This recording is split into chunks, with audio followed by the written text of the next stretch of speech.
Welcome back to Convos presented by Blackmagic Design. I'm one of your hosts, Timothy Reese of Brooklyn Quarter, and we're excited to be partnering with the League of Filmmakers and Cinematography for Actors to bring you this live stream directly from the Gaslamp District / Quarter in downtown San Diego. Our last guest of the show is Derron Ross. Derron is a stunt coordinator, stunt performer, and actor, and he's known for his action design across a myriad of video games, film, and TV projects for more than 2 decades. His latest action design work, which I love action design as a title, can be seen for the cinematics of the recently released Destiny 2: The Final Shape. Prior to that, he has been a stunt coordinator for the award-winning Star Wars video game series Jedi Fallen Order and its sequel Jedi Survivor, designing action for the game's cinematics and gameplay combat design.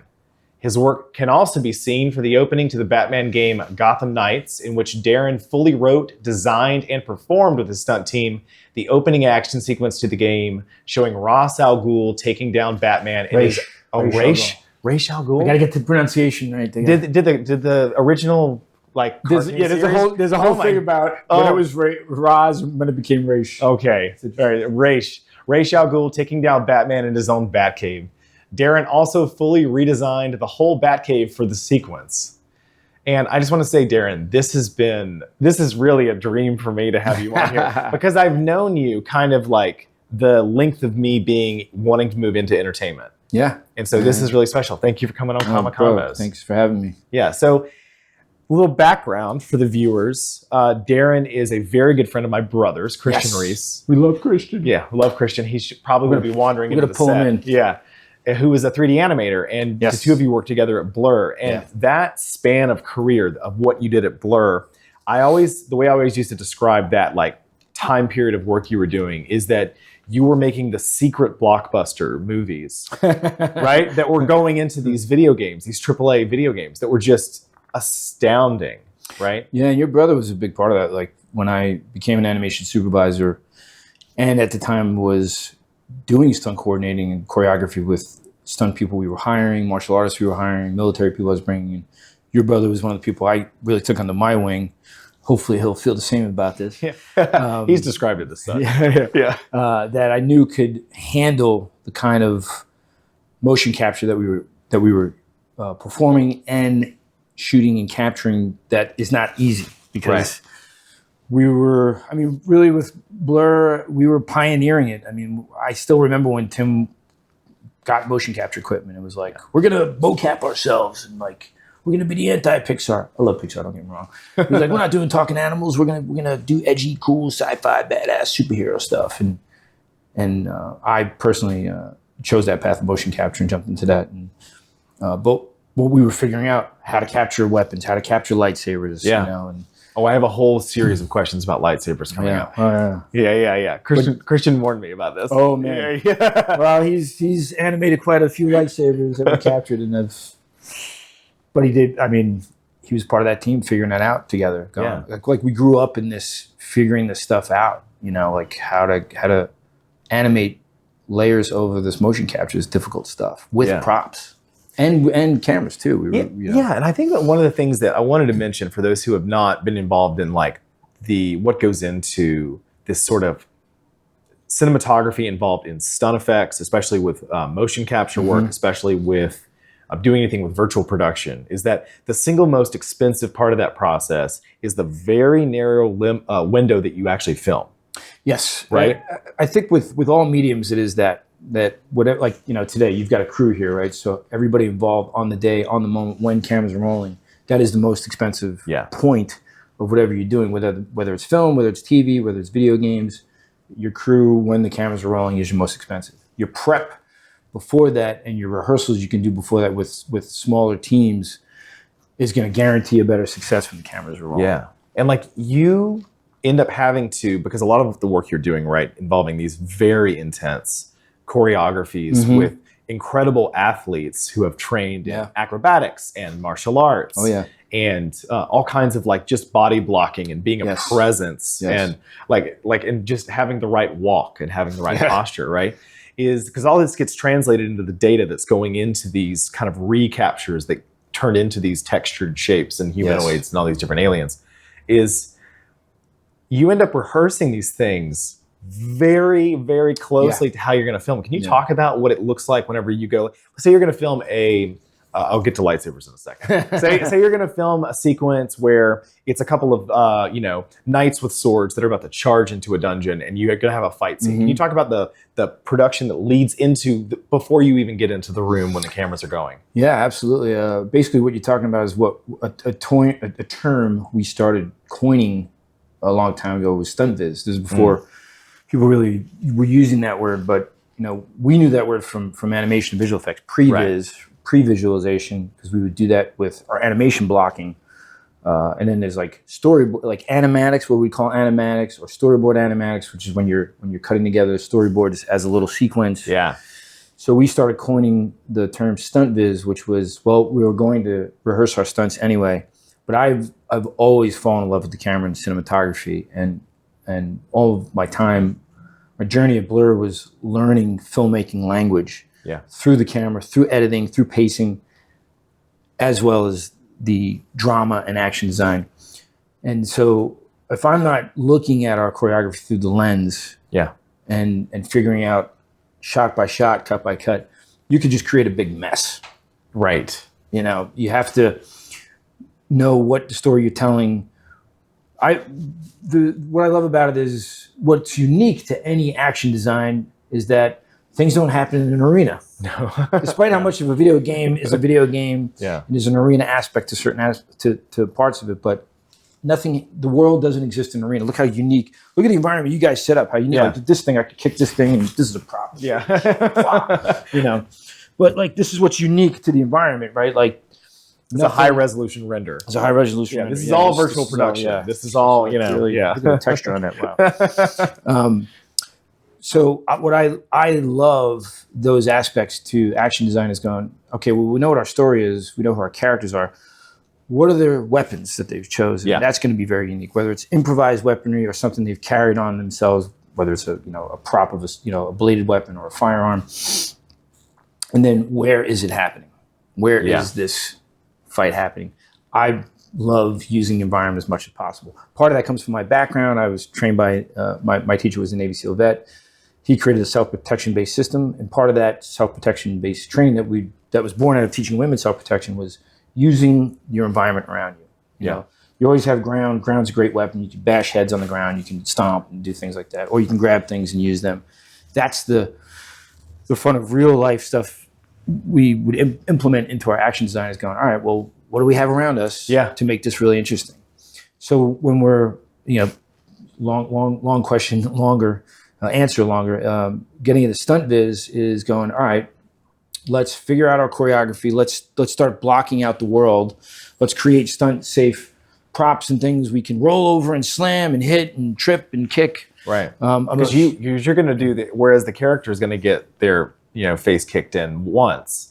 You're going to get your face kicked in rehearsal like 45 times. Absolutely. Yeah. Absolutely. It's and so, but also it's for the weapons to be safe, but also we want to destroy the environment. It's the fun of it too. It's why I love Jackie Chan. Everybody loves Jackie Chan. How he used the environment because he was such a big fan of the vaudeville. Charlie Chaplin, Buster Keaton. Their gags were all about environment. Yeah. They all those unique comedic gags were all about environment. And Jackie took that to a whole nother level with martial arts and comedy. And I love that because that's a huge proponent of what makes it unique. Right. So we do all that in our stunt viz where we'll start getting the choreo beats, making sure we're telling the story, and now let's start shooting it, and mapping it, shot by shot. Yeah. Putting rough edits together. And what's nice is then you're iterating. Now you're starting to get visuals for everybody to go, oh, okay, before we're doing the expensive motion capture day of everybody's in the suits and we're rolling and all that, we can go, hey, how do we feel about this? Yeah, this is working. Oh, let's do a pickup day. Let's stories change, characters change, weapons change. They're not using this thing anymore. It's not, the dungeon cave has changed. It's not as narrow. It's wider now. Or there's a ceiling crash part that we've got to add, because that's entertainment. I mean, it's the stories are always going to evolve. What is it? I heard someone say once that there's no such thing as picture lock anymore. Yeah, exactly. Yeah. You know, It just doesn't exist anymore. Yeah, and that's the fun of the flexibility of going, all right, well, cool. Well, you know, maybe two characters became one now. One villain is not two because they wanted to shorten lines or something like that, you know. So there's a lot of changes that you can be flexible with to go, all right, cool, let's do a pickup, let's get those pieces, throw it in the edit, and then get to a point where like, great, now we can go into the motion capture or the live action, whichever it is. Maybe last round of notes can be done on the day in the iteration. Yeah. Like there's an aspect of this that always used to be a fun anecdote for me, which is that, do you know how many hours of Star Wars cinematic you have been in? Because there's a whole thing about like, there was a whole estimation that it was at least a feature film, that there's at least a feature film of animation that you have been a Star Wars character that's just from video game properties. It's funny you say that, because even like Tim Miller, you know, my old boss, was just hanging with him last night. I remember one time he asked me, he's like, how many times have you died in our cinematic? He's like, it's got to be like thousands of times, you know, because like, I remember in the Old Republic one, that first one where the Sith are crashing the temple. I love that. That cinematic is amazing. I'm going to that. That's the one I'm going to. Yeah. There's a shot in there where the first Sith comes out, draws the saber, and then all the other ones like, and I played each one of these guys. I was figuring out, going like, I'll fill the frame here, and I'll fill the frame there. Okay, here, we'll go here. And it's like, and actually that's one of those ones where there's like, I probably died. It was like most of the characters in it. Yeah. And then I figured out after like Jedi Survivor, I was like, I think I've died as almost every stormtrooper there's been. Yeah. And I'm like, oh wait, no, there's that grenade guy in Rogue One. I haven't played that guy. Right. Yeah. I want to blow up off of a tank. But yeah, off of AT-AT. Yeah. Right. Yeah.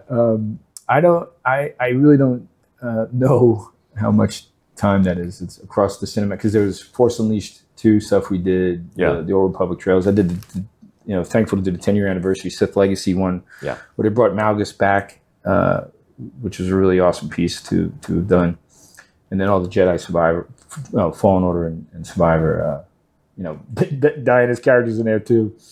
I don't know. It's an interesting tally. We'll have to. It'd be a fun data table to build. Like there's a specifically also a sort of specific history within the cinematics that you've been in involving thrown lightsabers, right? Because from a little debrief with my brother beforehand, he was like, "Oh, mention the whole rise and fall of the idea of throwing a lightsaber." Because if you watch this timeline, there's suddenly there's no thrown lightsabers, and there's like one cinematic where it's like, oh, we should throw a lightsaber. This is pretty cool. and then all of a sudden there'll be like a cinematic where it's like 4 lightsabers getting thrown. But then people started realizing how hard it is to deal with the tracking of a lightsaber in space, because it's like a spinning, floating death sort of like missile that flies through. And then all of a sudden they started getting pulled down again and thrown back again. Can you talk about because you've been involved with these properties. You've been involved with Comic-Con for a while.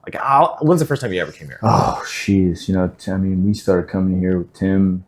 We had this little crew that Tim would bring us down every year. I mean, it's over 20 some odd years. So you've been with it for this rapid evolution that's happened over the years. And we really used to just come as fans. We just what I loved about when I was working at Blur, and Tim was always just such a huge comic book fan, comic book nerd. I was a comic book nerd. Tim used to literally every Wednesday would drop comic books off at my desk. Oh, wow. And your brother can remember this too, which was amazing. I was like, I had the best job in the world. I'm doing this stuff, and my boss is dropping comic books off. Yeah, on the day that they come out. Yeah, because he's like a crazy mad reader. Yeah. Tim is like, the movie Phenomenon? I read 2-3 books this weekend. My brain is expanding. That's Tim all the time. Tim is crazy how much he cranks books out, and comic books are like nothing. It's like he's like walking down the street like, here's 5 comic books I just read. So we used to come as fans, because we were professionals working on what we were doing, but we always loved comic books, which was a part of that journey. I mean, Batman is my favorite comic book character on the DC side. I grew up really more as a Marvel kid. Always loved the Hulk, was a big fan favorite, Spider-Man, and then later got into X-Men and the Avengers and stuff. But I always loved Batman, and I remember when we started working on Arkham series trailers, and it was just like, whoa, there was this manifestation of like, we're fans. Yeah. This is the stuff that got us into this, but now we're really working on this stuff. And now our stuff is appearing at Comic-Con. And it's this weird, like, Ouroboros. Yeah. That you're like, whoa, we're kind of got to be like more professionals now. You can't be the nerdy, like, yeah, I love fucking comic books. Like, doing this, like, hi. Now you're getting interviewed about it. Yeah, exactly. And I think the ultimate, like, one of the really big, cool moments is anytime our work appears here and you see people like, whoa, like when Star Wars trailers have been here, people are like nerding out, and people like acting out your choreography. I think for me, and then at some of the Star Wars conventions, I started to see people dressed as like Cal Kestis or Darth Malgus, characters that actually, there was one time, I remember which Comic-Con it was, one of the guys from BioWare Lucasfilm people, it was after I think the third trailer for Old Republic came out, and I played Malgus on a lot of those, as well as doing the choreo and the animation stuff. He goes, hey, come here. He walks me through the Star Wars like booth, Comic-Con. He's like, check this out. And there's this action figure stand. Yeah. And there's a Kenner style Darth Malgus action figure. Oh my gosh. He goes, look. I almost like started crying. He's like, look, dude. He goes, that's because of you guys. Yeah. He's like, this character was nothing. Nobody, like Darth Malgus, what was he? And I was like, whoa. That's you. It's crazy. And I also remember like when there was the shot, it's like 4 a.m. I'm creating this shot of the Malgus is walking away from the temple. Yeah. And he's literally just like, temple's crashing, he's putting the cloak on and he's walking around. It's a shot we had to redo because my buddy Dave, who was directing us on it, we had this performer who just couldn't walk. Okay. This is what gets weird about performances. People like get so weird about like, just walk a line. And the dude's doing this weird walk. Like, bro, you're like Darth Vader, bro. Just like walk, man. Yeah. He's doing this weird like. And then Dave's like, yo, man, we're coming back here. We're gonna get in the suit. We're gonna just do this. Okay. So I did this pickup shot of Malgus walking with the robe. 4 a.m, I'm putting the shot together, putting my own mocap in it, and it hits me where I'm like, holy shit, I've really jumped into the thing that set me on this path. Because I always say that Star Wars really opened up a portal for me as a kid. That was the singular thing that really like, what is this? Yeah. What is special effects? Who's making this? Wait, a guy named George Lucas, ILM? I'm going to pursue that. Yeah. And to work specifically on Star Wars and then work with technology that didn't exist when I was a kid. Right. And to play these characters and do choreography these characters and invent new things for them, invent new storylines and characters and fights and whatnot. And it's like, whoa, wait a minute. This is mind-blowing. Same thing with Batman, like these specific ones that are the things that that open up those portals that you're like, yeah, I'm going for that. Yeah. And I feel like your career has been a real typification from like the outside looking in, because it's always different when it's your career, right? But from the outside looking in, you really seem like someone who caught a wave of technology, performance, and story, and you've just been riding that crest. And it's been knock on wood. It's been really cool, and it's cool because like I don't know, it's really special for me whenever I boot up a video game and I look and I'm like, oh yeah, Derron worked on this, right? Because it's like, and I'll try to find you because I know that it's always the joke, right, that mocap performers have a certain gait that they walk in. So I always try to find you in it, right? I've had a lot of friends like, yo man, I see that. That's your walk. yeah, exactly.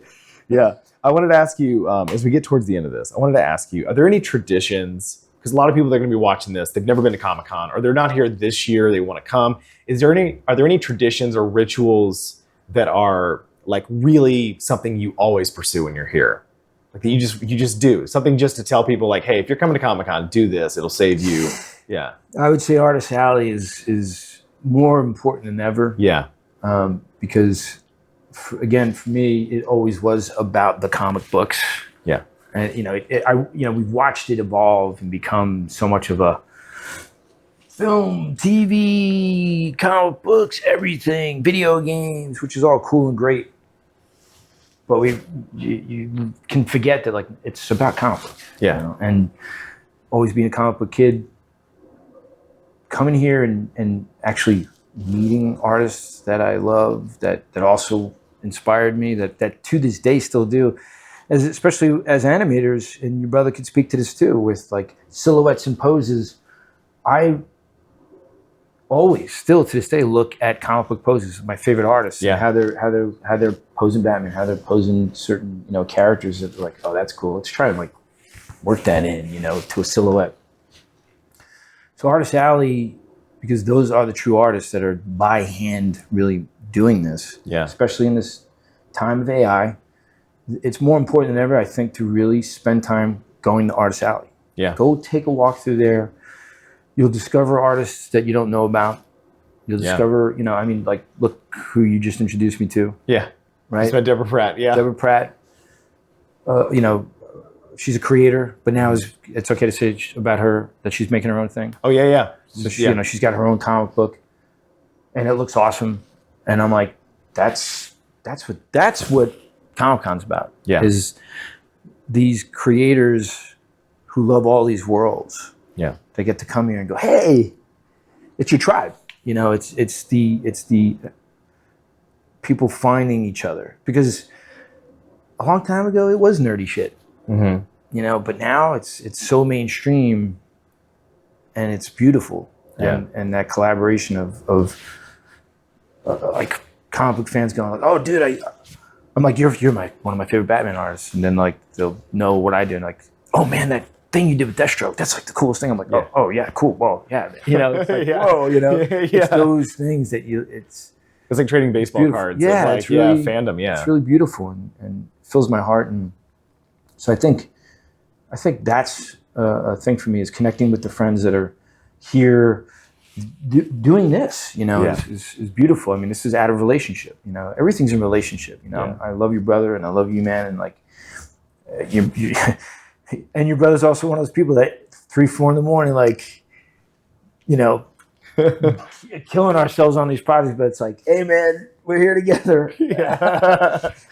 Without team, without relationship, none of this means anything. None of this is worth it. Yeah. So I think part of it, the traditions, is come down here and be in community, be in around all of us that love this crazy stuff, and feed off each other and inspire each other to keep going and keep creating in human ways, not with AI. I mean, AI has benefits in other areas, but let's not replace this beautiful artistry that we can do. Yeah. Derron, Derron, this has been an absolute such a pleasure. pleasure. Absolute pleasure. Appreciate Thank you, you. man. Thank you so much for being on. It's an honor. Man. And so thank you very much, everyone. This has been Derron Ross on Convos as we wrap up our coverage here at San Diego Comic-Con 2024 in the Gaslamp District. And I want to give a huge shout out to League of Filmmakers who have, especially John at League of Filmmakers, for this incredible community that they've built.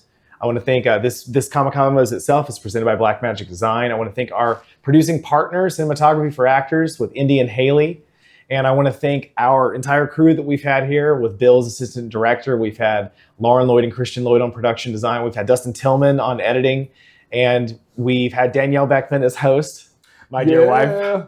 And I also just want to thank you for watching, and thank you for joining us on this fun journey. If you haven't checked it out yet, please go to leagueoffilmmakers.com to find out more about this really cool community they're building to make it easy for filmmakers to talk to each other, to network, and to create cool projects. Can we thank the plants? Oh yeah, we can thank the plants. Yeah. Thank you, plants, for being with us here. Yeah, it was very well rendered. We shot everything here on Blackmagic Design. We're running Blackmagic switchers. And I just want to thank Terry at Blackmagic Design for making this possible. So thank you so much for joining us. Please enjoy the rest of the con, and we hope to see you next year on Comic Convos.